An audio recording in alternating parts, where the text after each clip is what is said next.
एक गहरा अंधेरा जंगल, चारों तरफ बस सन्नाटा। ऐसा लग रहा था मानो खुद कुदरत भी कोई डरावना राज छुपाए बैठी हो। लेकिन तभी अचानक उस सन्नाटे को एक दहशत भरी चीख चीर देती है। कोई जान बचाने के लिए भाग रहा है तो कोई किसी शिकारी की तरह उसका पीछा कर रहा है। एक दरवाजा टूटता है, पेड़ों के पीछे छिपी आंखें चमक उठती हैं और एक के बाद एक कई राज सामने आने लगते हैं। लेकिन आखिर में कौन बचेगा और कौन बनेगा इस खूनी खेल का शिकार? आज हम लेकर आए हैं 2024 की सबसे डरावनी फ्रेंच थ्रिलर फॉरेस्ट डीमन की पूरी कहानी। तो वीडियो के आखिर तक जरूर बने रहिए, क्योंकि यह कहानी आपकी सांसें रोक देगी। फिल्म की शुरुआत में दिखाया जाता है कि एक आदमी गाड़ी चला रहा होता है। रास्ते में उसे थोड़ा तरोताजा महसूस करने के लिए मच्छर भगाने की कॉइल जलानी होती है। लेकिन जब वह उसे खोजता है तो उसे पता चलता है कि वह कॉइल पीछे की सीट पर रखी है। वह अपने बेटे से उसे देने के लिए कहता है, लेकिन बेटा मना कर देता है। बेटा कहता है कि उसकी माँ को मच्छर भगाने की कॉइल की गंध पसंद नहीं थी और वह नहीं चाहता था कि उसका पिता इसे जलाए। ये सुनकर आदमी गुस्से में आ जाता है और सख्त लहजे में बेटे से कहता है कि बच्चों को बड़ों की बातों में दखल नहीं देना चाहिए। लेकिन बेटा फिर भी उसे कॉइल देने से मना कर देता है। गुस्से में आदमी खुद ही पीछे मुड़कर उसे उठाने की कोशिश करता है। इस आदमी का नाम लाओ बाई था और उसके बेटे का नाम शाओ बाई। जब लाओ बाई पीछे मुड़कर कॉइल लेने गया, तभी अचानक उसकी गाड़ी एक बच्चे से टकरा गई। वह घबराकर तुरंत गाड़ी रोकता है और उतरकर देखता है कि जिसे उसने टक्कर मारी है वह उसका पड़ोसी लाओ माँ का बेटा शाओ माँ है। शाओ बाई और शाओ माँ बचपन से साथ बड़े हुए थे, बहुत अच्छे दोस्त थे। लाओ बाई घबराकर शाओ माँ को हिलाने की कोशिश करता है, लेकिन जल्द ही समझ जाता है कि वह अब इस दुनिया में नहीं रहा। डर के मारे वह जल्दी से गाड़ी के नीचे से शाओ माँ की साइकिल निकालता है और चारों तरफ नजर दौड़ आता है। उसे एहसास होता है कि कोई आसपास नहीं है। फिर एक पल के फैसले में वह शाओ माँ की साइकिल को पहाड़ से नीचे फेंक देता है। इसके बाद वह शाओ माँ के निर्जीव शरीर को उठाकर उसे भी पहाड़ी से नीचे गिरा देता है। यह सब देखकर शाओ बाई बुरी तरह डर जाता है। उसकी सांसें तेज चलने लगती हैं। लाओ बाई गाड़ी में लौटता है और अपने बेटे की ओर घूर कर देखता है, जैसे बिना कुछ कहे उसे धमका रहा हो, इस बारे में एक शब्द भी मत बोलना। कुछ देर बाद लाओ माँ को एहसास होता है कि उसका बेटा अब तक घर नहीं लौटा। वह बाहर निकलकर उसे ढूंढने लगते हैं। तभी लाओ माँ की नजर लाओ बाई की गाड़ी पर पड़ती है, जो वहां से जा रही होती। लाओ माँ उसे रोककर पूछते हैं, क्या तुमने शाओ माँ को कहीं देखा?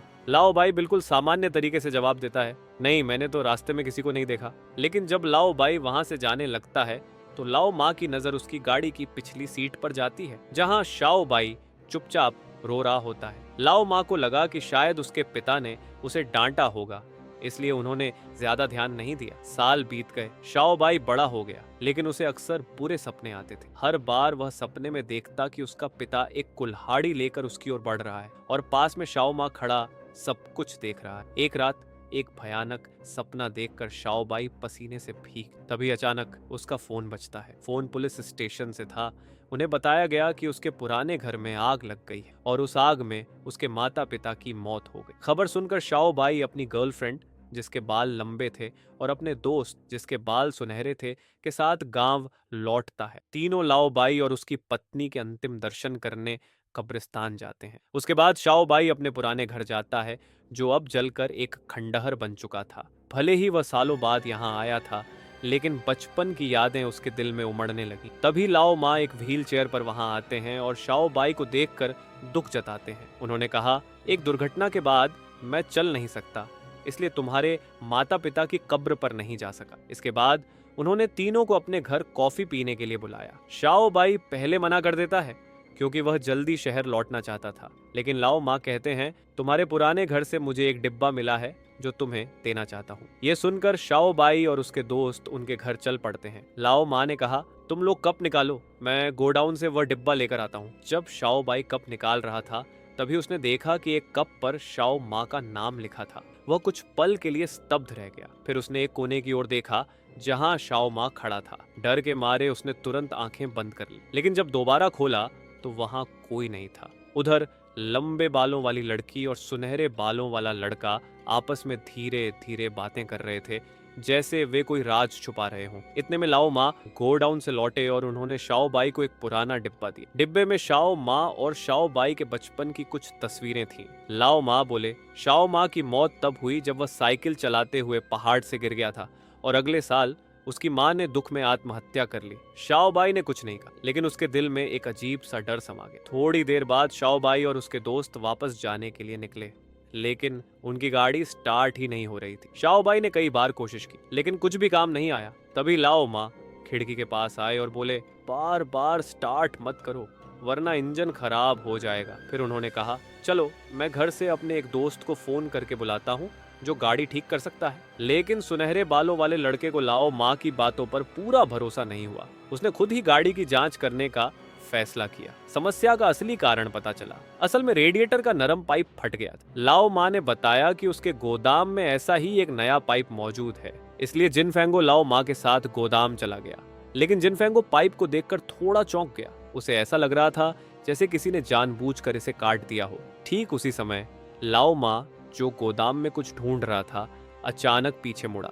उधर काफी देर तक इंतजार करने के बाद भी जब जिनफेंगो और लाओ माँ वापस नहीं आए, तो शियाओ बाई खिड़की के पास जाकर स्थिति देखने की कोशिश करने लगा। तभी उसने देखा कि जिनफेंगो जैसे ही कपड़े पहने एक व्यक्ति कार चलाकर जा रहा था। शियाओ बाई ने सोचा शायद वह और इंतजार नहीं कर पाया और शहर वापस जा रहा है। लेकिन सवाल यह था कि वह बिना कुछ बताए क्यों चला गया। शक होने पर शियाओ बाई ने तुरंत उसे फोन किया, लेकिन किसी ने कॉल नहीं उठाया। इसके बाद दो लोग गोदाम में जाकर स्थिति का जायजा लेने लगे। ठीक उसी समय लाओ माँ उनके पीछे आकर खड़ा हो गया। उसने बताया कि गोदाम में वैसे किसी पाइप का कोई स्टॉक नहीं है। तब जिनफेंगो अपनी कार लेकर वर्कशॉप गया ताकि पाइप खरीद सके। लंबे बालों वाली लड़की लॉन्ग हेयर गर्ल आश्चर्य से बोली, वह बिना किसी को बताए क्यों चला गया? लाओ माँ ने समझाया कि शायद जिनफेंगो बहुत जल्दी में था। शियाओ बाई और लॉन्ग हेयर गर्ल को यह तर्क समझ आया,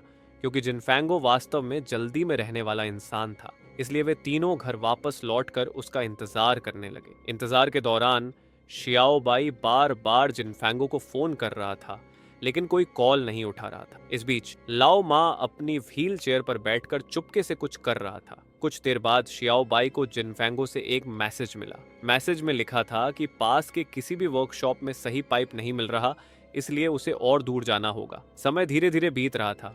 शाम ढलने लगी, लेकिन जिनफेंगो अभी तक वापस नहीं आया था और न ही उसका फोन लग रहा था। इससे शियाओ बाई थोड़ा चिंतित हो गया। इसी बीच लाओ माँ ने चोरी छिपे जिनफेंगो के फोन से शियाओ बाई को एक और मैसेज भेजा। इस बार लिखा था कि उसे अब तक सही पाइप नहीं मिला। वह कार चलाते चलाते बहुत थक चुका है, इसलिए वह आज रात वापस नहीं आएगा और कार में ही रात बिताएगा। फिर लाओ माँ ने शियाओ बाई से कहा कि अगर वह चाहे तो आज रात शाओ माँ के कमरे में रह सकता है। रात के खाने के समय लाओ माँ ने शियाओ बाई से पूछा कि वह अपना पुराना घर छोड़कर क्यों चला आया। अचानक शियाओ बाई ने देखा कि शाओ माँ उसके सामने बैठा है। शियाओ बाई समझ नहीं पा रहा था कि क्या जवाब दे, क्योंकि उसके आने की असली वजह शाओ माँ की मौत से बचना था। रात का खाना खत्म होने के बाद जब शियाओ बाई अपने कमरे में जाकर आराम करने ही वाला था, तभी लाओ माँ ने उसे बुलाया और पूछा कि उसकी और लॉन्ग हेयर गर्ल की असलियत में क्या रिश्ता है। लाओ माँ ने कहा कि वह समझ ही नहीं पा रहा कि असल में लड़की किसकी प्रेमिका है। शियाओ बाई ये सुनकर हैरान रह गया।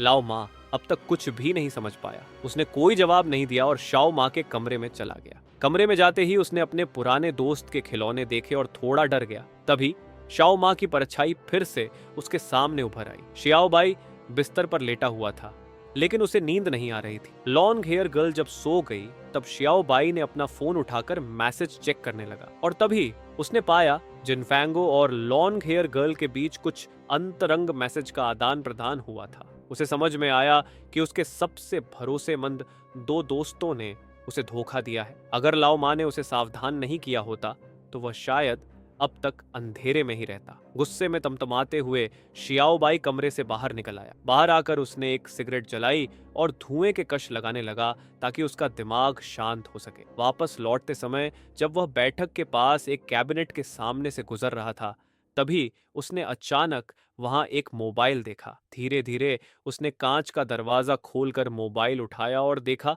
ये तो जिनफेंगो का फोन था। शियाओ बाई सोचने लगा, तो क्या जिनफेंगो वापस आ चुका है? उसने चारों तरफ उसे ढूंढना शुरू कर दिया और आखिरकार लाओ माँ के गोदाम के पास पहुंच गया। वहां उसने देखा कि लाओ माँ की व्हील चेयर भी गोदाम के अंदर रखी हुई थी। व्हील चेयर के बगल में एक गुप्त दरवाजा था। जिज्ञासावश शियाओ बाई ने उसे खोला और अंदर झांकने की कोशिश की।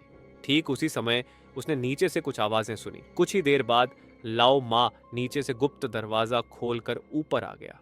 वह बेहद चालाक था, जरा सी भी आवाज पर सतर्क हो जाता था और अनजान बनने का नाटक कर चुपचाप अपनी व्हील चेयर पर बैठकर गोदाम से बाहर निकल गया। लाओ माँ के जाने के बाद शियाओ बाई ने लाइटर जलाया और उस गुप्त कमरे में घुस गया। लेकिन उसे पता नहीं था कि यह पूरी घटना लाओ माँ की पहले से बनाई हुई साजिश का हिस्सा थी। गुप्त कमरे के अंदर शियाओ बाई बार बार जिनफेंगो को आवाज देने लगा। उसने वहां एक लोहे की जंजीर खोली और आगे बढ़ा। तभी उसने देखा कि वहां कुछ जटिल मशीनें रखी हुई थी। थोड़ा और अंदर जाने पर उसने देखा कि कोई जमीन पर पड़ा हुआ था। पहले तो शियाओ बाई ने सोचा कि शायद यह जिनफेंगो होगा, लेकिन जब वह पास गया और ध्यान से देखा तो वह स्तब्ध रह गया। वह उसके माता पिता थे। शियाओ बाई की आंखें आंसुओं से भर गईं। उन्हें देखते ही अगले ही पल लाओ माँ ने एक भारी लोहे की रॉड से उस पर हमला किया और उसे बेहोश कर दिया। दूसरी ओर अकेले कमरे में बैठी लॉन्ग हेयर गर्ल चांगफा मेई को एहसास हुआ कि शियाओ बाई अभी तक वापस नहीं आया, इसलिए वह उसे ढूंढने निकल पड़ी। थोड़ी देर बाद उसने एक कमरे में लाओ माँ की व्हील चेयर देखी, लेकिन लाओ माँ वहां नहीं था। टेबल पर कई अजीब नक्शे पड़े थे, जिनमें इंसानों के शरीर को काटने और टुकड़ों में बांटने के लिए एक मशीन की योजना बनी। इधर लाओ माँ ने शियाओ बाई को जंजीरों से बांध दिया और एक बड़ी धारदार ब्लेड वाली मशीन के नीचे लटकाना शुरू कर दिया। असल में उसके पैरों में कोई दिक्कत नहीं थी। ये सब बस शियाओ बाई को धोखा देने और उसकी सतर्कता को कमजोर करने के लिए किया गया था। फिर उसने शियाओ बाई के माता पिता को भी पकड़कर जकड़ दी। असल में लाओ माँ को पहले ही समझ आ गया था कि उसके बेटे शाओ माँ की मौत के पीछे लाओ बाई का हाथ था। सबको लगा कि सब कुछ खत्म हो चुका है, वे सुरक्षित हैं। लेकिन अचानक लॉन्ग हेयर्ड गर्ल ने देखा कि शियाओ बाई के पेट में एक चाकू घुस चुका है। वह बच नहीं सका।